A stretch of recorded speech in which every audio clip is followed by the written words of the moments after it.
merci de nous faire du bien ce soir. Tu l'as fait depuis le début de la semaine et nous croyons que tu vas le faire encore. Pour ta gloire, mais pour notre bien. Au nom de Jésus. Et quelqu'un m'aide à dire Amen. Que Dieu soit béni. Est-ce qu'on peut acclamer encore une fois le Seigneur? J'aimerais nous proposer quelques lectures qui vont nous servir des points de départ pour la suite de cet enseignement que nous avons. 1 Samuel au chapitre 17, ça c'est une relecture. 1 Samuel chapitre 17.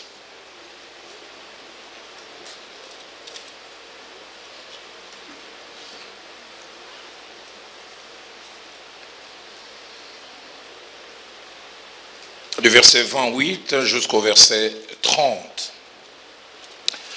Eliab, son frère aîné, qu'il avait entendu parler à ses hommes, fut enflammé de colère contre David. Et il dit, pourquoi es-tu descendu? À qui as-tu laissé ces peu de brebis dans les déserts? Je connais ton orgueil ainsi que la malice de ton cœur. C'est pour voir la bataille que tu es descendu. David répondit, qu'ai-je donc fait? Ne puis-je pas parler ainsi?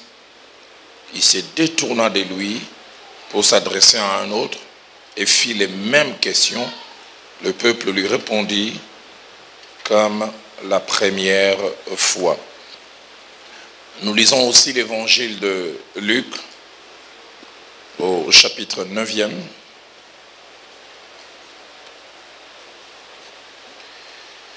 Du verset 46 au verset 48.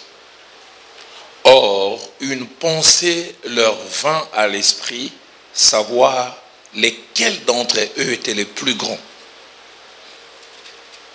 Lesquels d'entre eux étaient les plus grands. Jésus, voyant la pensée de leur cœur, prit un petit enfant et les plaça près de lui et leur dit, quiconque reçoit en mon nom ce petit enfant, me reçoit moi-même, et quiconque me reçoit, reçoit celui qui m'a envoyé. Car celui qui est le plus grand, le plus petit parmi vous tous, c'est celui-là qui est grand. Toujours Luc au chapitre 22. Il s'éleva aussi parmi les apôtres une contestation. Lesquels d'entre eux devaient être estimés le plus grand. Et nous terminons avec l'évangile de Marc au chapitre 9. Marc au chapitre 9, verset 33 à 34. Ils arrivèrent à Capernaum. Lorsqu'il fut dans la maison, Jésus leur demanda, de quoi discutez-vous en chemin? Mais ils gardèrent le silence, car en chemin, ils avaient discuté entre eux pour savoir qui était le plus grand.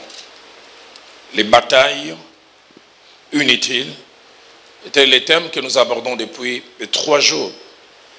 Et nous avons eu 3 textes de base qui viennent des écrits de l'apôtre Paul. Et dans ces 3 textes, dans 2 textes, il s'adresse à son fils dans la foi. Il lui rappella premièrement les prophéties faites précédemment à son sujet. Et dans ces prophéties, 2 choses étaient demandées à Timothée, dont une essentielle. Timothée combat, mais combat les bons combats de la foi. Et puis plus tard, il reprend encore parlant à Timothée, lui montrant une certaine manière de se comporter différente de la manière de se comporter d'autres personnes. Et il répétera encore la même chose, combat, mais les bons combats de la foi. Et puis lui-même, au soir de sa vie, au soir de son ministère terrestre, l'apôtre Paul fera presque comme un rapport.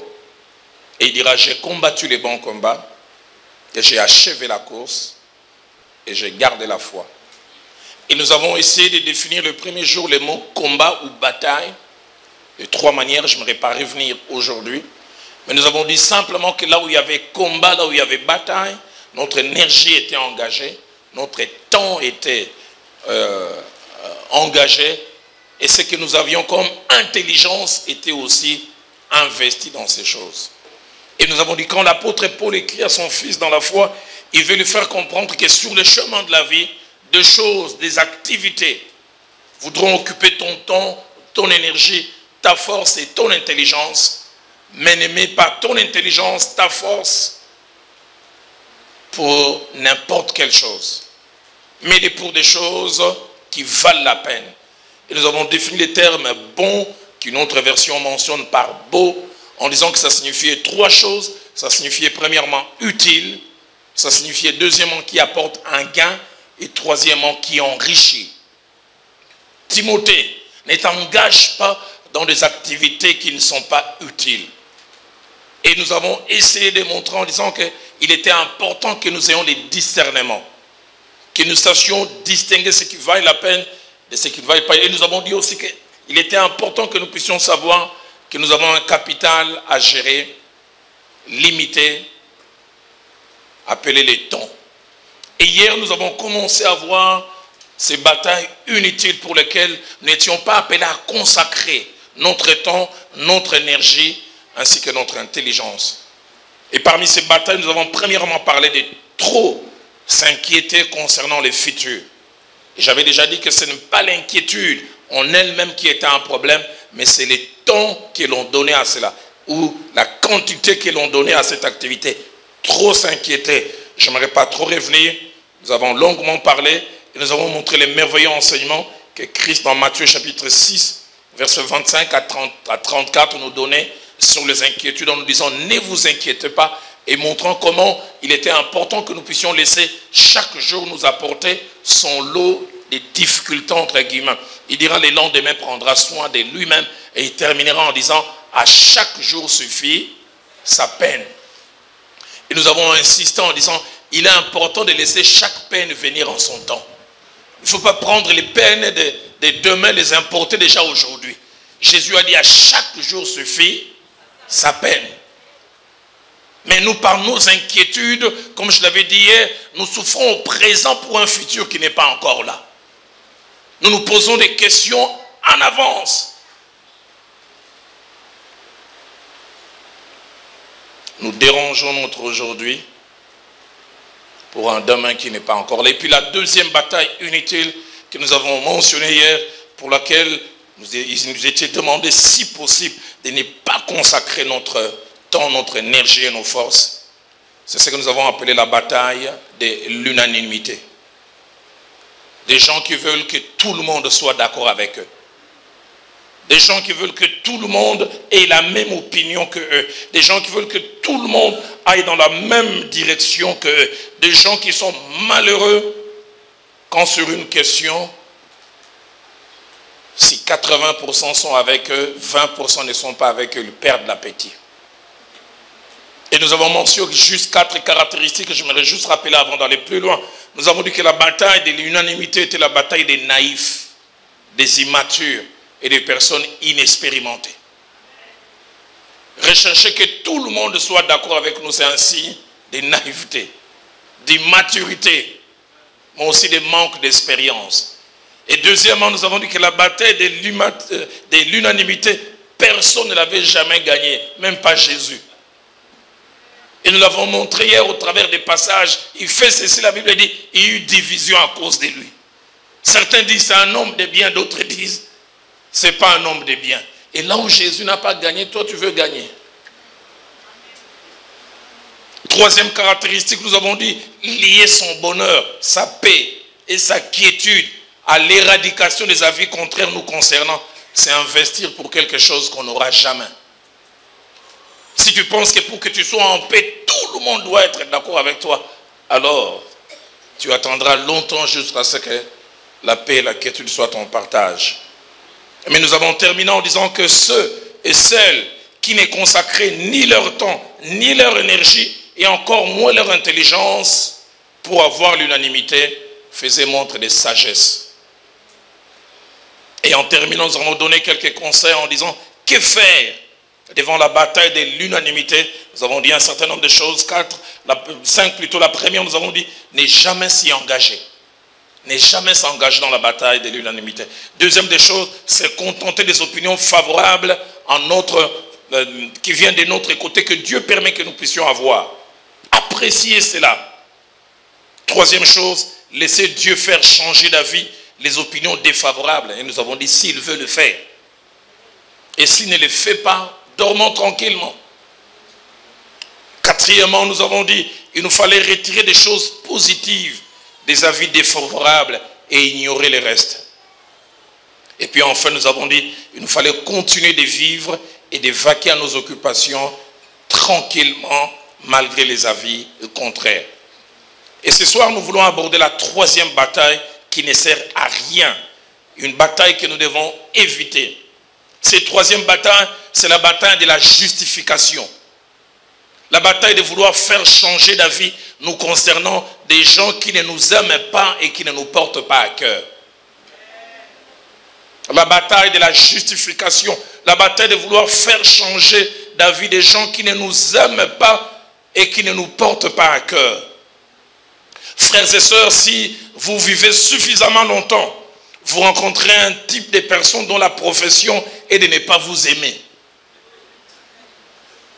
Chez nous, on a des cartes de service pour dire qu'ils travaillent à tel endroit. Vous trouverez certaines personnes dont la carte de service est écrite « Ennemi juré des fidèles ». Ennemi juré des tombes. Opposant radical de Roland Dallot. Leur joie est dans la contradiction vis-à-vis de vous. Leur bonheur est attaché au fait de trouver toujours du négatif dans tout ce que vous faites. Et comme j'ai commencé à le dire hier, malheur aux immatures, malheur aux personnes manquant de sagesse, qui passent du temps dans la justification, dans l'argumentation, en voulant faire changer d'avis. J'ai trouvé sur le chemin de la vie des gens qui, après que vous vous justifiez, leur avis sur vous reste le même. Alors vous avez gaspillé votre temps. Malheur encore à celles et à ceux qui lient leur paix, leur bonheur et leur quiétude au changement d'attitude ou opinion d'autres personnes. C'est pourquoi nous avons lu ce passage qui a été mentionné dès le départ dans 1 Samuel 17, verset 28 à 29. Remarquez dans ce passage que c'est deux frères qui viennent d'une même famille. Un aîné et son jeune frère. Et des paroles qu'Éliab prononce sont des paroles graves. Des paroles qui, parce que sortant de lui, les gens ne peuvent que croire. Parce que c'est quelqu'un qui vit dans l'intimité avec David, dans la proximité. Ce n'est pas quelqu'un éloigné de lui. Éliab, son frère aîné, David est sur les champs de bataille, il est en train de poser des questions. Qu'est-ce qu'on va faire à celui qui va tuer les géants? Éliab, son frère aîné, qui avait entendu parler à ses hommes, fut enflammé de colère contre David. Pourquoi? Quel est mon tort? Je pose simplement des questions. Et il attaque d'ego. Pourquoi es-tu descendu? Et à qui as-tu laissé ces peu de brebis dans les déserts? Là n'est pas la partie la plus difficile. La partie la plus difficile, c'est celle qui vient. Quelle affirmation? Je connais ton orgueil. Il y a des gens qui vous prêteront un orgueil que vous n'avez pas. Je connais ton orgueil. Il ne s'arrête pas là. Je connais la malice de ton cœur. Éliab, tu ne m'as jamais dit ça. Toi et moi, on habite la même maison. C'est seulement aujourd'hui que tu viens m'informer. Et il va même interpréter le pourquoi David est venu. C'est pour venir voir la bataille que tu es venu. Et pourtant, c'est son père qui l'a envoyé. 3 argumentations, 3 accusations, toutes fausses. Mais j'aime la réaction de David, verset 29. David répondit, qu'ai-je donc fait? Ne puis-je pas parler ainsi?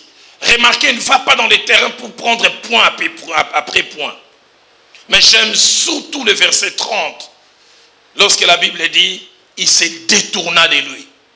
J'aimerais vous dire, certaines personnes qui disent des faussetés sur vous, détournez-vous d'eux. N'argumentez pas, ne répondez pas, tournez-leur le dos. Quelqu'un va dire, le pasteur peut dire aussi ça, mais il y a des choses des fois qui disent mieux certaines choses. J'aimerais dire comme une certaine phrase le dit, les chiens aboient, la caravane passe. Et comme quelqu'un encore a dit, la caravane en passant peut même aussi écraser les chiens qui aboient. Laisse-les parler.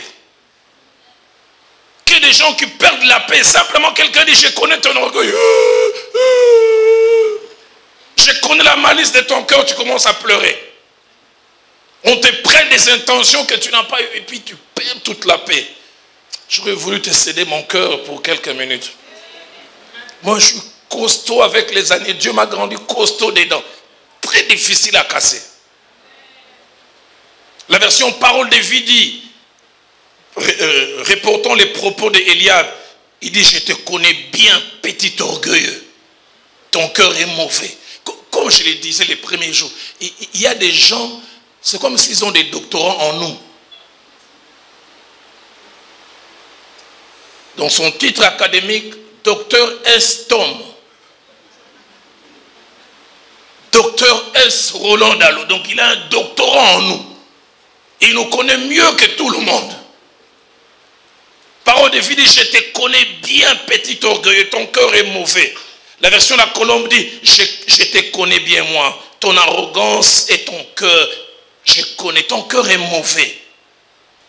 La version Tob dit, je connais ta turbulence et tes mauvaises intentions. La version français courant dit, je te connais bien, petit prétentieux, espèce de vaurien.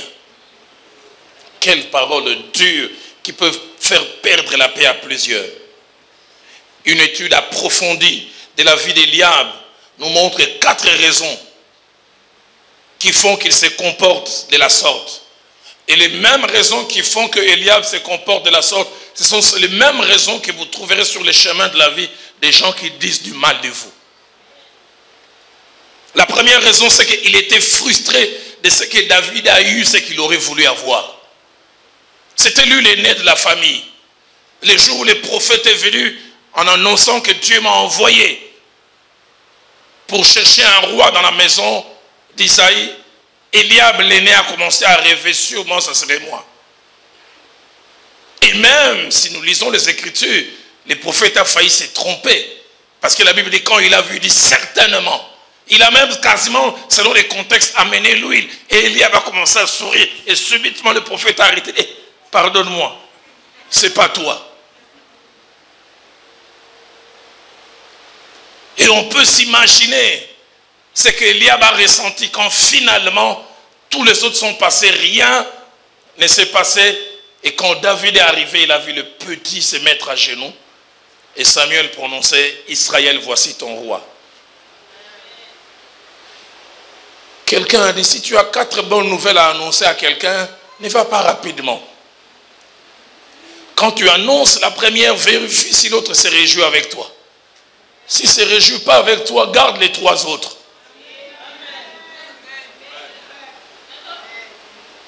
Deuxième raison pour laquelle il était frustré, il a agi ainsi. Il était jaloux de David. Et les jaloux cherchaient toujours à détruire. Abel, jaloux, plutôt Caïn, Caïn, jaloux d'Abel, a voulu les détruire. Saül, plus tard, jaloux de David, a commencé à lui lancer des flèches.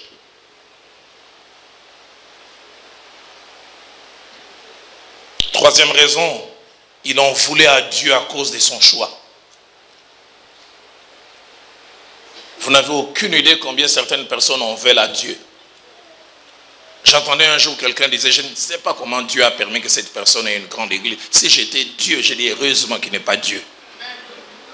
Si j'étais Dieu, je ne lui donnerais pas. Dieu merci qu'il n'est pas Dieu.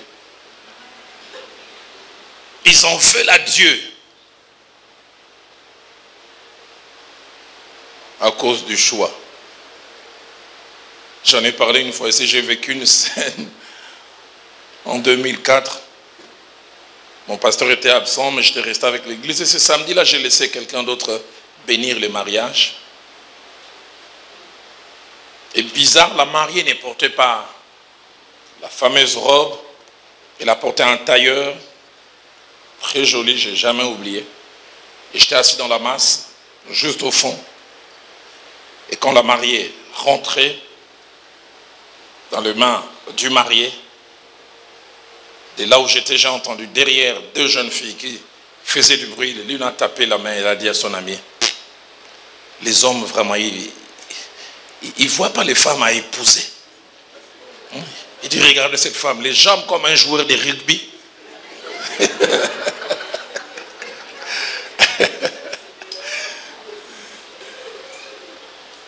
Et quand il a dit ça, je n'ai pas pu m'empêcher de regarder les jambes. Et c'est vrai. C'était comme ce qu'on appelle chez nous à Kinshasa les chikwang, kwanga. Les jambes qui viennent comme ça et qui font pio.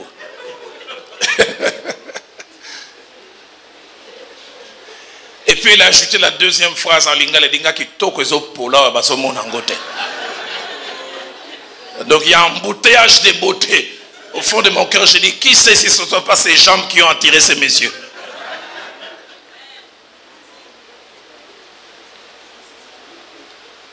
Les Eliab, ils en veulent à Dieu en disant, quels critères il a établi pour faire ses choix. J'ai plus d'atouts que lui. Vous n'avez aucune idée. Il y a une chose que j'aime, c'est que Dieu n'étale jamais nos cœurs. Si Dieu étalait nos cœurs, vous serez étonné de voir que même les personnes qui vous sont les plus proches ne vous aiment pas. Ils ne se réjouissent pas forcément avec vous. Je prêchais un jour sur la jalousie à Goma. Et j'ai terminé de prêcher. Une jeune fille de 22 ans vient dans mon bureau. Elle a pleuré 1 heure du temps avant de parler. Elle était secouée. Elle a dit, pasteur, prie que ces démons, ces poisons qui ont en moi puissent sortir. Je lui dis quoi? Il m'a dit, nous sommes nés à 2. J'ai 22 ans, ma jeune sœur, elle en a 19. Mais chaque jour, depuis quelques années, je me dis toujours, le plus beau jour de ma vie, c'est le jour où ma jeune sœur va mourir.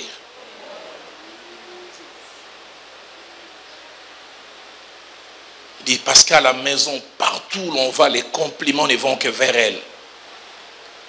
Quand je suis seul, les gens m'apprécient, mais quand elle est là, c'est comme si je fais partie du décor. Il dit, depuis notre jeune âge, un garçon peut s'intéresser à moi à l'école, mais tant qu'il n'a pas vu l'autre, ça va. Mais dès que les garçons arrivent à la maison, ils voient l'autre, intérêt pour moi, fini. Et j'ai commencé à dire, mon bonheur, ça sera les jours où elle va mourir. Il y a quelque temps, elle avait fait une forte crise de malaria. Je disais, si elle pouvait partir, c'est pour ça que j'ai dit, heureusement, Dieu n'étale pas nos cœurs. Vous serez étonné de ce que les autres pensent de vous. Celle qui vous appelle ma copine, ma copa-copa. Vous n'avez aucune idée des choses qu'elle a, quelquefois dans le cœur. Eliab en voulait à Dieu. 4e raison qui fait qu'Eliab puisse agir ainsi. Il faisait de David la cause de son échec. Si David n'avait pas été là, j'aurais eu sûrement la royauté. C'est parce qu'il est là que je n'ai pas. Dans 1 Samuel chapitre 24, verset 14, alors que Saül cherchait à les détruire, David dira une phrase profonde. Il dira, des méchants vient la méchanceté. Vous savez, il y a des gens dont la profession, c'est la méchanceté. Il y a des choses que nous ne pourrions jamais faire. Et nous pensons que parce que nous ne pouvons pas les faire, tout le monde est comme nous. Il y a des gens qui sont méchants, prêts à tout pour faire mal. Prêts à tout pour détruire. Dans Luc au chapitre 6, au verset 45, Jésus-Christ parlera de quelque chose qui est merveilleux. Il dira, l'homme bon tire de bonnes choses du bon trésor de son cœur. Et les méchants tirent de mauvaises choses de son mauvais trésor. Car c'est de l'abondance du cœur que la bouche parle. Ce qui est plein dans le cœur d'un homme contre vous finira par sortir. Pourquoi? Parce qu'il a un mauvais trésor. Alors la grande question, que faire pour réagir devant les fausses accusations?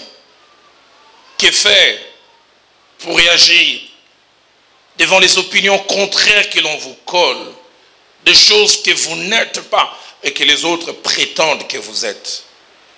J'aimerais d'abord dire, les fausses accusations, à moins qu'on n'ait pas la chair, ça fait mal. La réputation d'un homme, c'est sa richesse. Quand on dit du mal de vous, ça fait mal. Mais il y a 3 réactions qu'il nous faut avoir.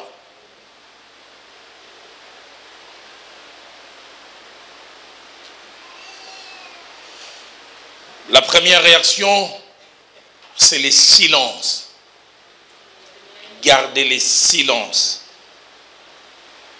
La deuxième réaction, c'est de continuer à vivre normalement. Et la troisième réaction, c'est laisser à Dieu de gérer ces choses. Les silences, vivre normalement et laisser à Dieu de gérer ces choses. Et pour avoir ces 3 attitudes, les silences, laisser à Dieu et vivre normalement, cela exigera 3 fondements que la plupart d'entre nous n'avons pas. Le premier fondement, c'est une forte assurance personnelle, basée sur la connaissance que l'on a de soi-même et les témoignages de Dieu sur lesquels l'on se repose. Celui qui sait que Dieu sait qu'il n'est pas ce que les autres disent, il est calme. Celui qui sait que je ne suis pas ce que les autres prétendent, il est calme. J'aime quand l'apôtre Paul dit, j'ai dit la vérité, je ne mens point, ma conscience m'en rend témoin. Sur le chemin de la vie, il y aura des moments où vous n'aurez comme allié que Dieu est votre conscience. Alors que tout autour de vous l'on dit des faussetés. Mais la force de savoir que je sais que je ne suis pas ça, et Dieu aussi sait que je ne suis pas ça. Il y a un passage de la Bible que j'aime beaucoup, c'est Jean chapitre 13 au verset 3.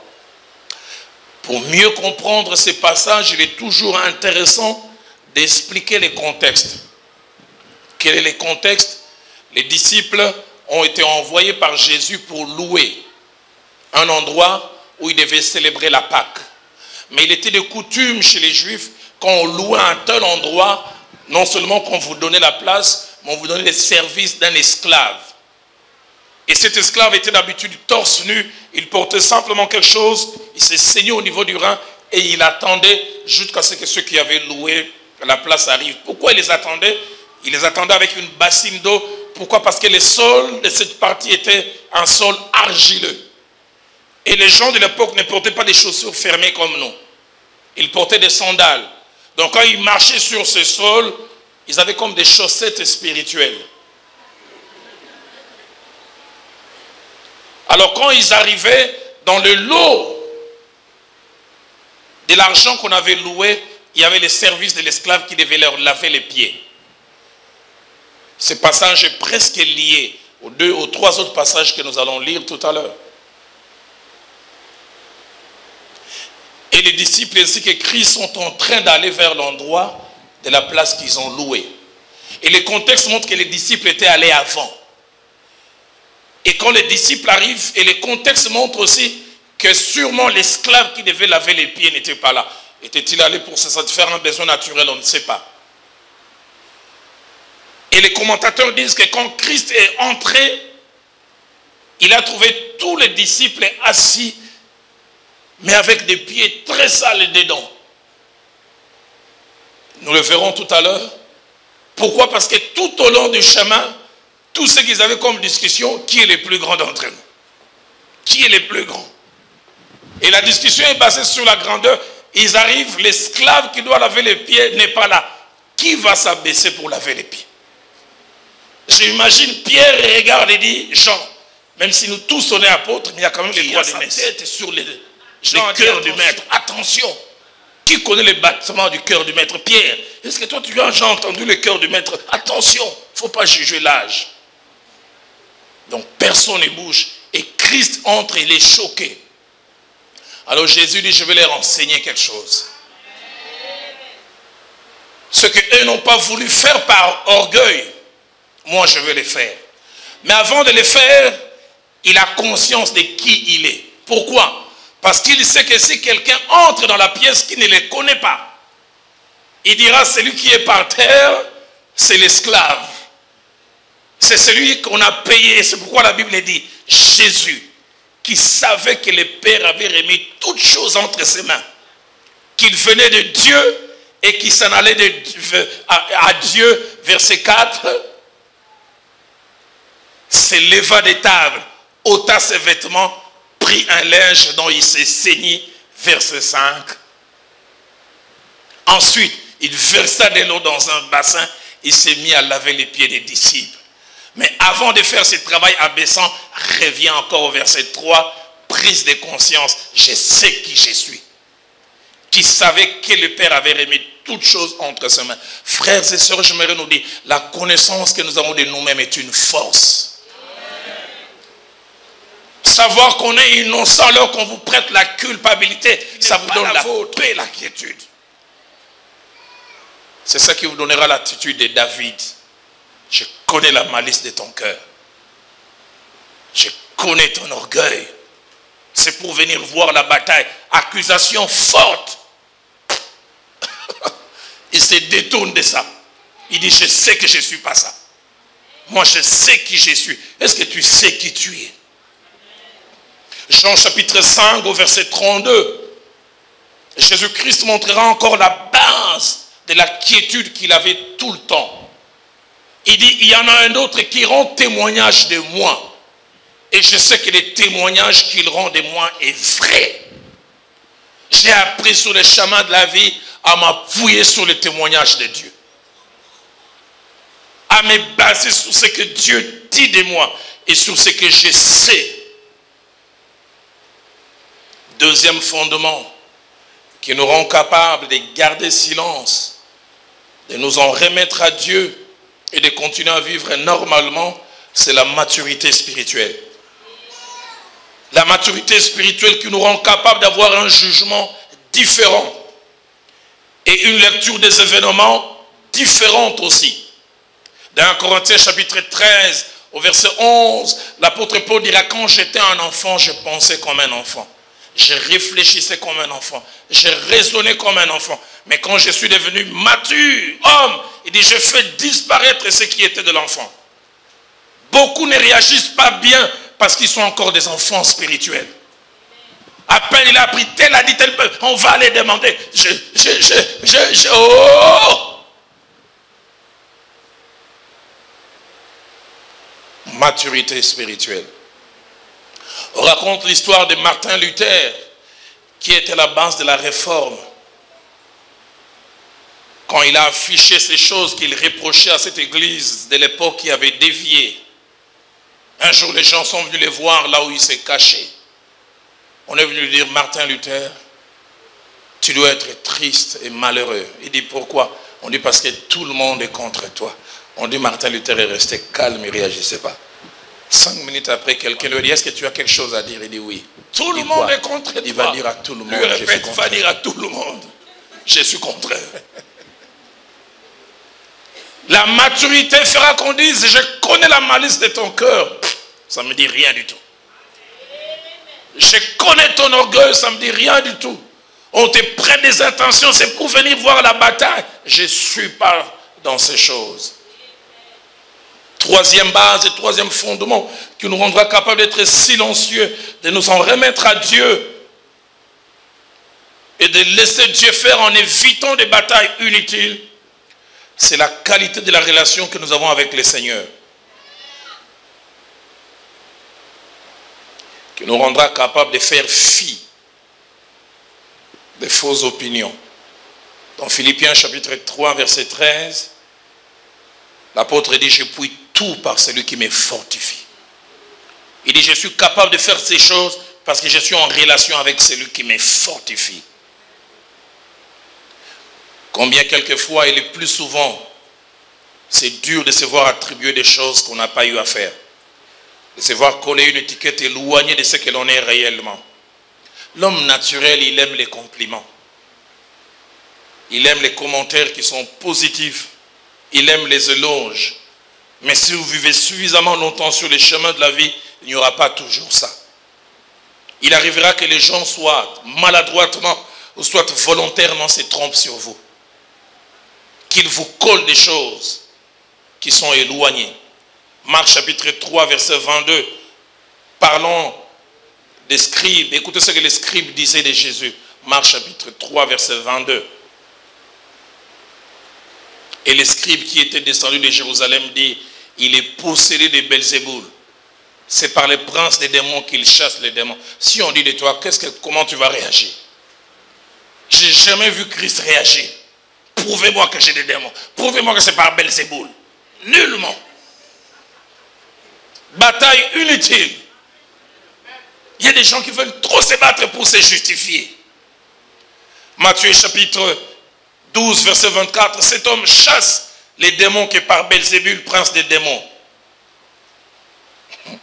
Jésus il en a entendu des choses. Place pour moi Jean chapitre 8, verset 48. Ah mon Jésus, il en a vu des choses. Jean 8, 48. Les Juifs lui répondirent, n'avons-nous pas raison de dire que tu es un Samaritain, que tu as un démon? Il en a entendu des choses. Toi, tu es un Samaritain, tu as un démon, tu es anormal. Jean chapitre 9, verset 16, ainsi que verset 24, il vient de guérir un aveugle de naissance. Écoutez les opinions qui sont sur lui. Sur quoi quelques-uns des pharisiens dirent, cet homme ne vient pas de Dieu, car il n'observe pas le sabbat. D'autres dirent, comment un pécheur peut-il faire de tels miracles? Il ne vient pas de Dieu. Verset 24. Les pharisiens appelèrent une seconde fois l'homme qui avait été aveugle, lui dirent, donne gloire à Dieu. Nous savons que cet homme est un pécheur. Compte les péchés que tu n'as pas commis. Jésus ne se justifie nullement. Pourquoi? Comme je l'ai dit, il savait que c'était une bataille inutile. Matthieu 27, verset 63, ça c'est le comble. On lui a même prêté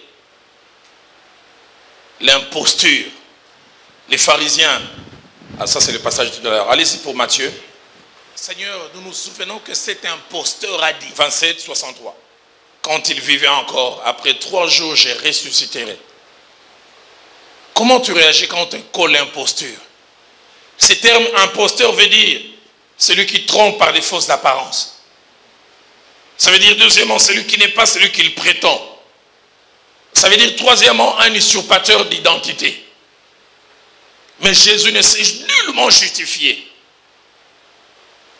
Acte 24, verset 5.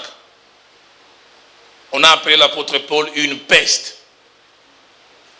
Nous avons trouvé cet homme qui est une peste. Toi qui veux le ministère, tu n'as rien entendu encore. Tu verras des choses. 6 choses que j'aimerais mentionner avant de clore ce point sur la gestion des faussetés dites sur nous, des mauvaises opinions. 6 choses que j'aimerais mentionner avant de clore ce point. Le premier point, nous devons savoir que la connaissance des hommes est limitée. Ça, c'est la chose qui doit nous rassurer même dans les mauvaises opinions. La connaissance des hommes est limitée. Elle peut même être faussée. Dans 1 Corinthiens chapitre 13, verset 9, l'apôtre Paul dit, nous connaissons en partie. Les gens connaissent en partie. Et des fois, ils tirent des conclusions sur le peu qu'ils connaissent. Deuxième chose, il est possible que les gens se trompent totalement et radicalement sur vous, mais sans en être conscients. Dans 2 Corinthiens chapitre 6, verset 8, Paul dit, on nous regarde comme des imposteurs, quoique nous soyons véridiques. C'est dur. Je suis véridique, mais les gens me regardent comme imposteur. Au milieu de la gloire et de l'ignominie, au milieu de la mauvaise et de la bonne réputation. Il dit, étant regardé comme imposteur, quoique véridique. Je suis véridique, mais les gens me collent l'imposture. Troisième chose, il est possible qu'à certains endroits, dans certains milieux, et pour certaines raisons, les gens disant des faussetés sur nous soient plus écoutés que nous. À cause de leur position, de leur responsabilité, de leur influence ou de ce qu'ils représentent. Genèse 39, verset 17 à 18, en est un exemple. Alors la femme de Potiphar parla à son mari, lui dit, l'esclave hébreu que tu nous as amené est venu vers moi pour se jouer de moi. Et comme j'ai élevé la voix et que j'ai crié, il a laissé son vêtement à côté de moi et il s'est enfui dehors. J'aimerais dire à quelqu'un, il y aura des endroits où on écoutera la femme de Potiphar plus que toi. Elle montera une scène de théâtre digne d'une actrice de Hollywood. Mais on va lui croire elle, et toi qui détiens la vérité, personne ne va te croire.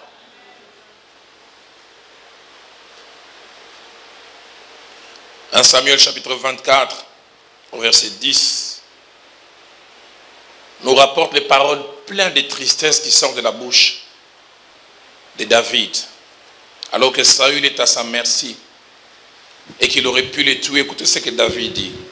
Tu vois maintenant de tes propres yeux que l'Éternel t'avait livré aujourd'hui entre mes mains dans la caverne. On m'excitait à te tuer, mais je t'ai épargné. Et j'ai dit, je ne porterai pas la main sur mon Seigneur, car il est loin de l'Éternel. Il dit, je ne porterai pas ma main sur lui.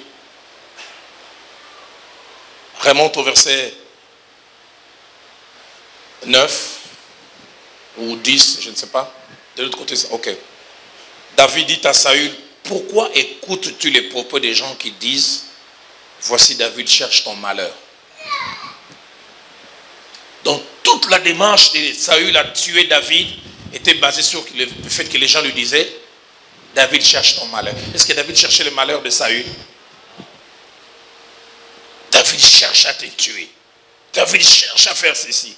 J'insiste, il y aura des endroits où tu détiens la vérité, mais tu n'as que ta voix naturelle. Et ceux qui ont les mensonges ont des lance-voix et des amplificateurs.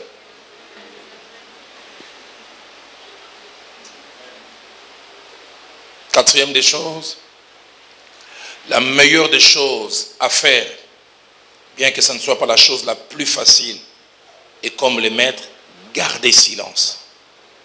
C'est taire, ne rien faire et ne rien dire. C'est un exercice difficile, mais c'est un exercice qui montre la force intérieure.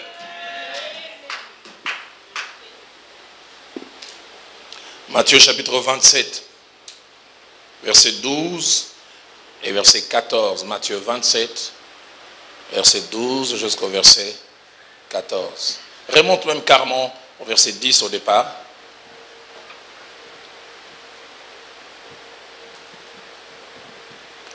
Vas-y à 11. Jésus comparut devant les gouverneurs. Les gouverneurs l'interrogeant en ces termes, es-tu le roi des Juifs? Jésus lui répondit, tu l'as dit. Allons-y maintenant. Mais il ne répondit rien aux accusations des principaux sacrificateurs et des anciens. Plein d'accusations. Il ne répondit rien du tout. Verset 13. Alors Pilate lui dit, n'entends-tu pas combien de choses il t'accuse? Verset 14. Et Jésus ne lui donna des réponses sur aucune parole, ce qui étonna beaucoup les gouverneurs. Accusation. On dit que tu es voleur. On dit que tu es un Samaritain.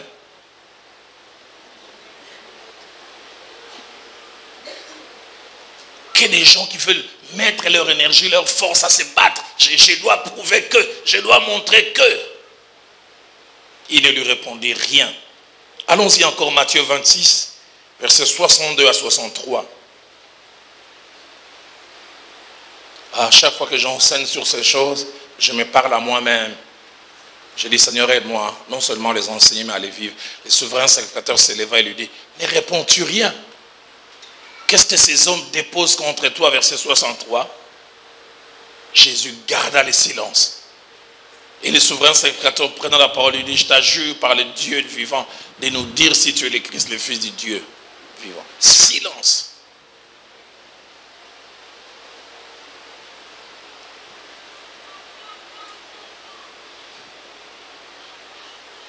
Ésaïe 53, verset 7, nous parle de la réaction de Christ. Il dit, il a été mené comme une brebis à la boucherie. Et comme un agneau muet devant ceux qui le tondent, il n'a point ouvert la bouche. Et vous savez, la tonte n'est pas un exercice facile. Hein? Nous, on est humains. Mais on présente Jésus comme l'agneau qui ne bouge pas. On est en train de les tondre, ça fait mal. Muet. Douleur extérieure. Persécution. Torture. Silence. Il y a des gens à qui Dieu donne de bonnes occasions pour se taire, mais ils ont tellement de démangeaisons dans la bouche. Ils ne peuvent que parler. La version français courant dit de ces passages, il s'est laissé maltraiter sans protester, sans rien dire. J'en ai parlé une fois ici, j'enseignais à faire ma formation théologique à Nairobi. Le feu pasteur Vernon m'appelle et dit, Roland, j'ai appris qu'il y a un jeune homme qui veut me parler. Et j'ai appris aussi qu'il est très mal intentionné. Je voudrais, quand il va venir, que tu sois avec moi. Moins de 5 minutes, il m'a appelé et dit, il est là. Je ne pense pas qu'il avait 25 ans. Ce jeune homme rentre avec l'arrogance que seul le jeune peut avoir. Il dit, homme de Dieu, je suis dans cette église depuis 5 ans. Mais depuis 6 mois, je sens que tu as baissé spirituellement. Tu ne fais que te répéter. Je me demande même si tu pries. Est-ce que tu gênes encore? Hein? Reprends la vie de prière. Mets-toi à prier. Tu es creux, vide. Je reste même assis sur le banc simplement parce que je dois... Et quand il parlait comme ça, moi j'étais déjà fâché. Je disais, je prie ou bien je les cogne. Et je voyais le feu pasteur Vernon très calme. Le jeune homme m'a parlé, je pense, au moins une quinzaine de minutes. Et puis à la fin, il dit, j'espère que tu m'as entendu. Et le pasteur Vernon lui a demandé, tu as fini? Il dit oui. Il a dit, frère, merci pour tout ce que tu as dit. Je voudrais avant que tu sortes, que tu pries pour moi par rapport à ces choses. Et le temps que les jeunes hommes réagissent, le pasteur Vernon a baissé la tête. Moi, j'ai dit, oh! Et écoutez la prière de ces jeunes hommes. Seigneur, je te rends grâce pour l'homme de Dieu. J'espère qu'il a compris. J'espère qu'il va remonter des niveaux. Oh, alléluia. Seigneur, merci. Et quand il a fini, il est sorti par la porte, il a claqué. Je suis resté avec le pasteur. J'ai dit, mais pasteur, pourquoi tu as réagi comme ça, dit Dalo? Que je lui prouve que je prie. A-t-il un thermomètre qu'il peut mettre et voir? Ok. Ok. 36 degrés de prière, ok. Ah, j'ai tiré. Des fois, nous nous battons inutilement. 5e chose, et c'est là où je vais finir ce point avant d'éclore avec le point d'aujourd'hui. Nous devons savoir que Dieu se sert et se servira du temps de 3 manières pour corriger les fausses accusations nous concernant. Dieu se sert et se servira de 3 manières du temps pour corriger les fausses accusations nous concernant. La première manière, il accomplira des choses en nous, par nous et pour nous, dans les temps, pour faire changer d'avis et de langage ce qu'ils disent de mauvaises choses nous concernant. Il y a certains qui Dieu donne le privilège de vivre suffisamment longtemps pour voir ce qui les accusait changer d'avis. J'aime les passages de Luc, chapitre 23, verset 47. Là, au même endroit où l'on accusait Jésus d'imposteur de toutes sortes de choses, Dieu dit, je vais donner un aperçu. Quand Christ est en train de mourir, il y a tremblement de terre. Quand Christ est en train de mourir, des choses se passent. Écoutez ce que la Bible a dit. Les centeniers, voyant ce qui était arrivé, glorifiaient Dieu et dit, certainement cet homme était juste. J'aime quand Dieu nous réhabilite. Dieu accomplira des choses en quantité, en qualité, qui feront que les gens changent d'avis. Mais le meilleur exemple que j'aime, C'est Actes des Apôtres, chapitre 28, versets 4 à 6. Merveilleux passage. Merveilleux passage. Et quand je l'ai préparé, Dieu m'a dit, quelqu'un va expérimenter cela dans les jours qui viennent. Écoutez ce que la Bible dit. Quand les barbares virent l'animal suspendu à sa main, c'est la main de Paul, ils se dirent les uns les autres, assurément. Ah, j'aimerais dire à quelqu'un, il y a des assuréments qui ne sont pas assurément.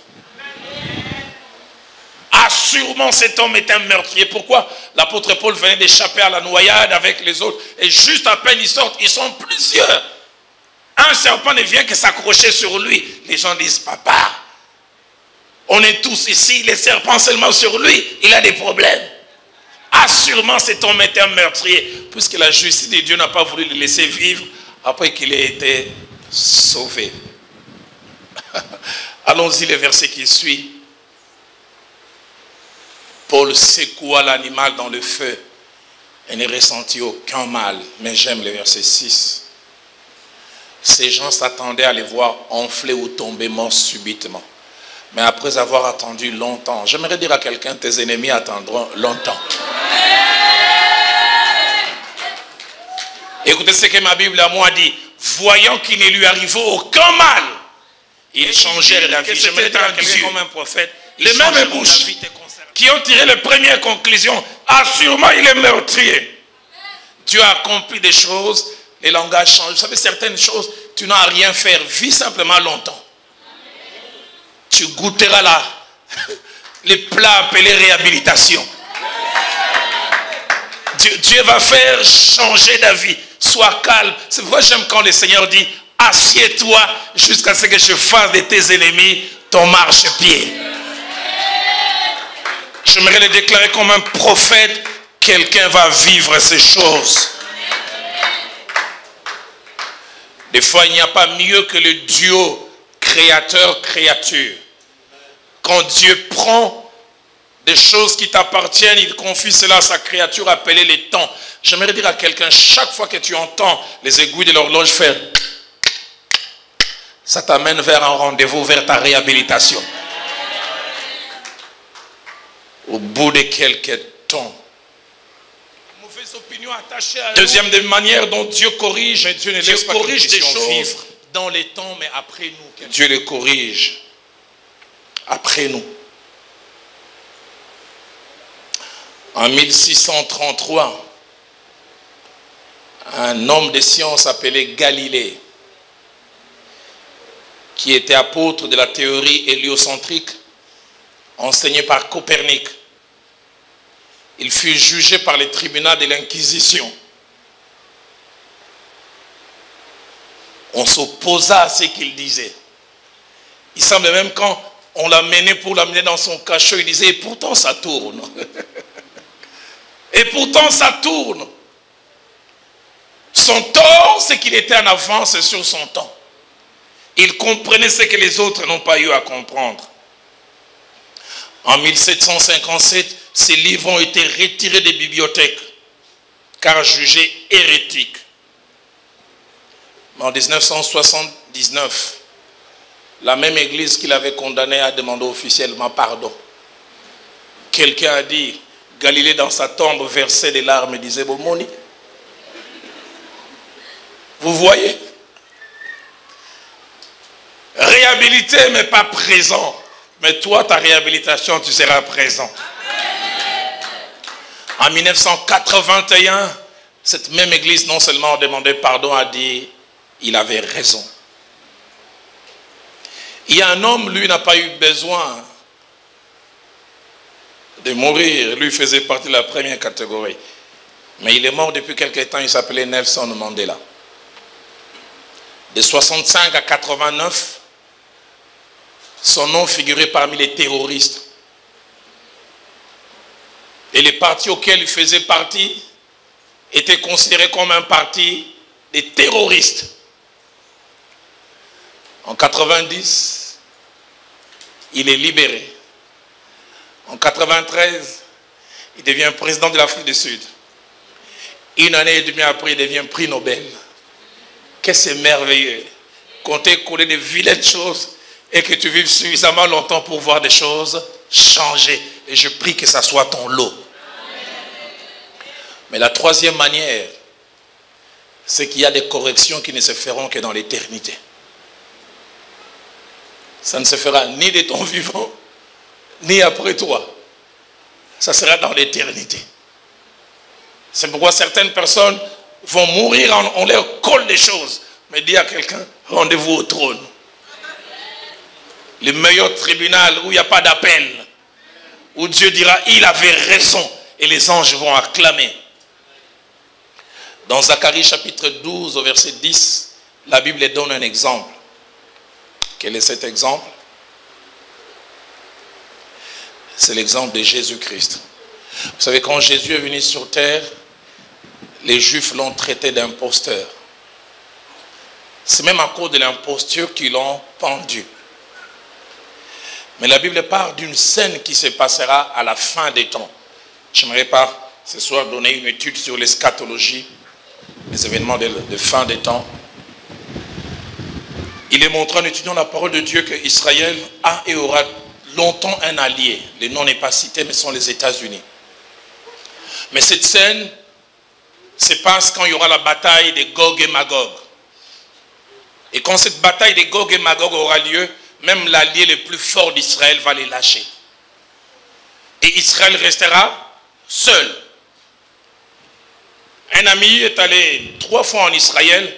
Il dit quand il est arrivé là-bas, les Juifs ne prient pas pour le retour du Seigneur. Ils prient pour sa venue. Parce que d'après eux, il n'est jamais venu. Celui qui était venu, c'était un imposteur. Et quand aura lieu la bataille de Gog et Magog, lâché par tout le monde, Israël va crier pour que les Shiloh viennent intervenir. Leur sauveur. La Bible dit, il va revenir, il va venir. Le mont des Oliviers va se fendre en deux. Mais écoutez ce que la Bible dit. Alors je répandrai sur la maison de David et sur les habitants de Jérusalem un esprit de grâce et de supplication. Ils tourneront les regards vers moi, celui qu'ils ont percé. Ils pleureront sur lui comme on pleure sur un fils unique. Ils pleureront amèrement sur lui. C'est-à-dire, ils verront qui viendra les sauver. Celui qui viendra les sauver aura les mains percées. Et ils verront donc, c'est le même que nous avons rejeté. Et c'est lui qui vient nous sauver. Et le contexte montre que tous ils se mettront à genoux. Ils demanderont pardon. En disant, waouh, c'était donc vrai que c'était toi le Christ. J'aurais voulu aborder la 4e bataille, mais le temps est passé. C'est des choses qui nous sont collées. Et Dieu me mettait à cœur que je ne termine pas cet enseignement sans prier pour certaines personnes.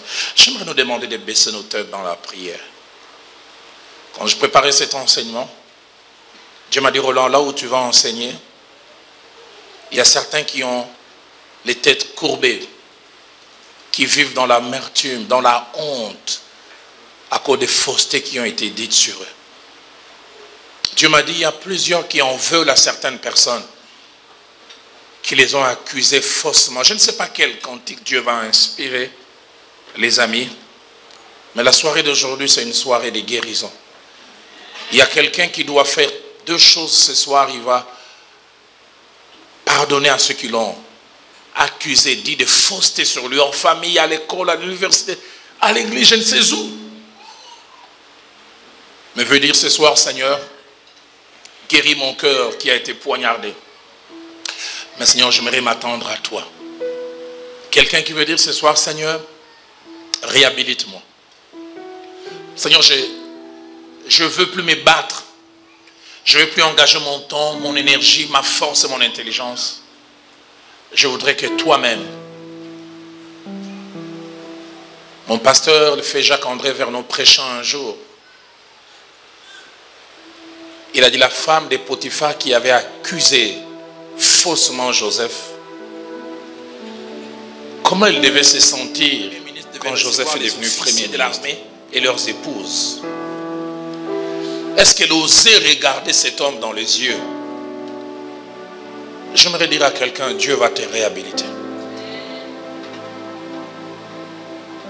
Y a-t-il quelqu'un ce soir qui sincèrement veut dire mon cœur a été percé? Il a saigné, peut-être qu'il saigne encore. Peut-être qu'il ne saigne plus, mais les cicatrices sont encore là. C'est tellement fort dans mon cœur et dans mon esprit de prier ce soir pour des personnes qui ont été accusées faussement et qui veulent dire, Seigneur, je pardonne, mais Seigneur, je m'attends à toi, mais surtout, Seigneur, réhabilite-moi. Alors que les cantiques seront en train de jouer, je ne sais lesquels, viens simplement et mets-toi à genoux. Je prierai pour toi et avec toi. Et tu en as souffert parce que cet homme avec qui tu as passé plusieurs années, que tu as aidé, a cru à ces choses. Il ne t'a pas défendu, il t'a lâché.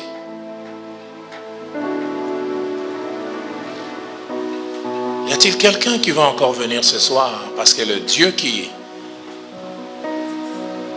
guérit le cœur brisé est ici. Il m'a dit de dire à quelqu'un, je vous remplacerai les années qui ont été dévolées.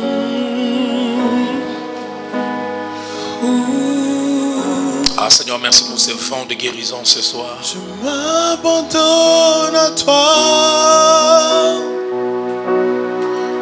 Seigneur. Je m'abandonne à toi. Je m'abandonne à toi. Tu peux m'utiliser. Dieu m'a dit de vous dire, il va vous réhabiliter. Oh Seigneur, il va le faire. Je m'abandonne à toi. Tu peux. Dieu m'a dit, cesse de te plaindre, cesse de murmurer, cesse de parler. Seigneur, je m'abandonne à toi. Je m'abandonne à toi. Tu peux. Tu peux m'utiliser. Je m'abandonne à toi. Je m'abandonne à toi. Je m'abandonne à toi. Tu peux m'utiliser. Je m'abandonne à toi. Je m'abandonne à toi. Tu peux. Je m'abandonne à toi.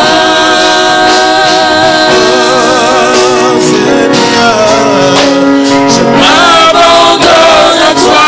Tu peux. Et tu.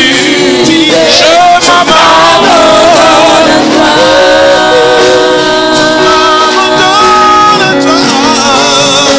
Je m'abandonne à toi. Tu peux m'utiliser. Je vois les chiffres 3. Dieu me dit, il y a 3 personnes qui auraient dû être ici devant. Je vois vos cœurs poignardés. Dieu veut vous guérir. Cette soirée est une soirée de guérison. La pluie de guérison est là. La pluie de guérison est là. Je n'ai pas peur. Je n'ai pas peur.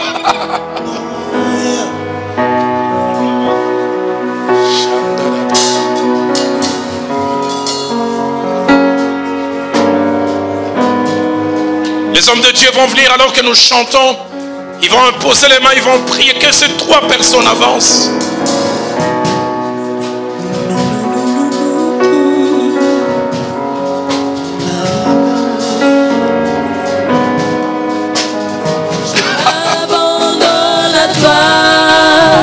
Tu peux m'utiliser. Je m'abandonne à toi.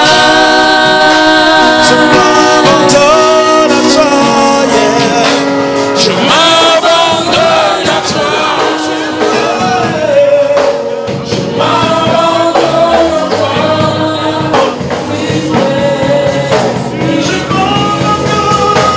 à toi.